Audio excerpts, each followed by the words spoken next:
It's Ken Kraetzer for cbsi Services. We're in Verona, New York at the Independent Bankers Association of New York State Conference, and I have a chance to talk with a banker from upstate New York. That's John Buhrmaster, who is the President and CEO of First National Bank of Scotia, and also a past president of this organization, and also the past chairman of the national organization, the ICBA. John, always good to see you. What are your thoughts on the conference so far? Oh, great to see you, Ken. Really, it's been wonderful to see all the friends that I haven't seen in 3 years. The camaraderie here is special. I had a vendor approach me earlier, one of our technology vendors, and he asked me, "Don't you have a competitive tension here when you're talking about what your bank is doing?" I said, "Never, not in community banking. Yeah, we've got enough competitors at our community banks. We work together to take care of our communities." So it's a great camaraderie. So this has been a wonderful conference so far. And a lot of commentary on how community banks help their communities and their customers, their small businesses during the pandemic, especially helping to process the paycheck protection loans. Tell us about how you feel. You should have a lot of pride about how community banks helped customers during the pandemic. Nothing but pride. You know, we found ourselves 24/7. We had individuals at our bank coming up with ideas and executing on them. We gave them the ability to do what they needed to do to serve our customers.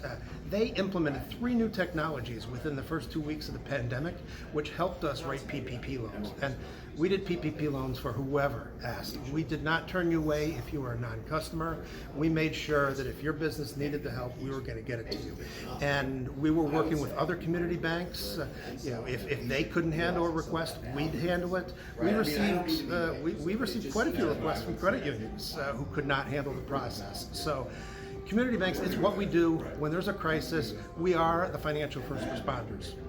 A lot of discussion about Fintechs, what they do in comparison to banks, partnering with them, and I know you're part of the Fintech Accelerator program based out of Little Rock, Arkansas, with our friend Wayne Miller. Tell us a little bit about how you see the potential to benefit from working with Fintechs. Well, first of all, Fintechs sometimes is a scary thing for some small banks because they think it's too big a leap. Maybe these people want to be a bank to compete with me. That is not at all true. You know, we've got 6 technologies we've picked out of the Accelerator already that are helping our bank or being implemented right now. Things that we needed, but we just couldn't find the right solution. And because of this Fintech Accelerator, we're finding the right size, the right price, and the ability to work within our scale. So Fintechs, again, they don't want to be a bank, they want to be our partner, and they're finding that community banks are really receptive. And if you do it right, you can change your bank to a technology-focused bank without excessive cost. Just had an interesting discussion about bank cards and impacts of programs like Buy Now, Pay Later, and also super apps, a term I had not heard of, but certainly we realize the impact of some of the big merchants like Dunkin' Donuts or PayPal that are accumulating a significant amount of funds on those cards that aren't going to be at banks. What are your thoughts on those? Well, it's the same. It's the same like putting your money in Bitcoin. It is not insured. So last financial statement, we heard in there that $2 billion is being held on Starbucks cards right now. So that is a free loan to Starbucks, who's a wealthy company, from individuals. They're lending their money, and there is no guarantee that they'll get paid back if something happens. They become the last creditor that gets paid. So it is a risky proposition. We feel that we've got the products that you use your debit card, you hook up your card through your Starbucks card through your debit card, and we're going to help take care of you, and your money's going to be insured at our bank. Just a thought on the phenomenon we see in the credit card space of Buy Now, Pay Later. Again, it's a transaction that's really off the bank, not on the credit card or debit card itself. And the impact on consumer credit for individuals of Buy Now, Pay Later if they miss a payment.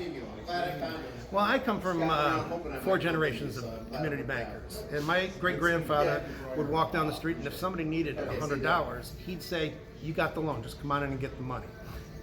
Nowadays, if someone needs a $100 loan, the paperwork is so expensive. Regulations have taken us out of the buy now, pay later. Through technology now, we're able to do it more cost effectively. So if someone wants a loan for a small item, come to the community bank. We're going to give you a much better deal than some of these buy now, pay laters. They're not banks, and they're out to make money. Whether it's through the sale of that product or whether it's through the financing. Very good, John Buhrmaster. Great to talk with you. Final thought for us. Conference just about wrapping up. I can't tell you. This must be my 20th conference for IBA, and I learn something every year. So all I can say is if you are in community banking or if you're a vendor for community banking, find your local state convention and go to it, because you learn something not just from the presenters, but from dinner conversations and cocktail party conversations. It is a great educational experience all around. Very good. John Buhrmaster from First National Bank of Scotia up in Schenectady. Great to see you, and appreciate our chats over the past year. It's been great to learn from you. As well as I can. It's always a pleasure speaking with you. Thank you, John. This is Ken Kraetzer for CBSI Services.